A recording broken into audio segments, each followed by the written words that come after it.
Peace, peace, greetings. Welcome to Our Mother's Way channel. I'm Imara Ifauyi, and I am here in Christiansted St. Croix, USVI.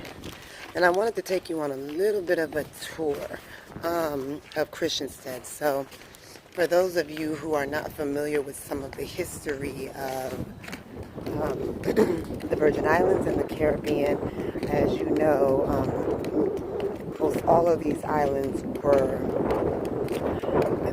excuse me, I've been ill, are colonies of different European countries, and they were colonies and really continue to be. And so what you'll find, like for instance in this town of Christiansted, is that a lot of sugar money and money that was earned through the sugar boom era, you know, the 1800s, 1700s, was made. And this was actually a very wealthy city. The two small cities that are on this island of St. Croix were actually very wealthy, and Christiansted itself was one of the wealthiest cities during that era in the whole Caribbean.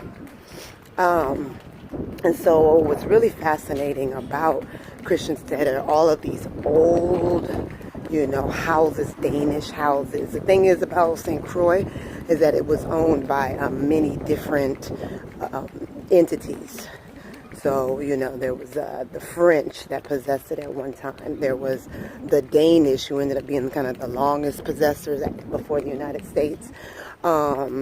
They even had little fill-ins that had taken possession over the island, like the Knights of Templar and different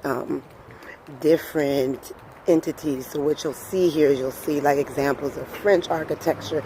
You'll see examples of Danish architecture. You see like just so many different things coming together at once on this island. It's really weird, but interesting still. And it's important that we, you know, just kind of start to understand some of what the history of these regions were, how colonialism has impacted them. You know, let me just show you the fort. This is the fort at Christiansted. I forget what the actual name of it is, but you know, this is somewhere where a lot of the activity around protecting the city from invaders and things like that was based from here. And I mean, you have everything, you know, they did, you know, St. Croix was known for rum and rum making. So it was sugar cane, and it was processed sugar cane in the form of rum and molasses. So what you'll see is a lot of old sugar mills that are still present, and just standing. You'll see them. You look over a hill and you'll just see an old sugar mill. You know, a lot of those sugar plantations continue to exist. It's just a very, very historical place. One that I think is worthy of being looked at. You'll see some of these houses and these homes that are literally hundreds of years old, you know, and some of them are still standing despite all of the hurricane activity and the challenges of living, you know, in this zone of the tropics, you know, and all of the volatility of this area.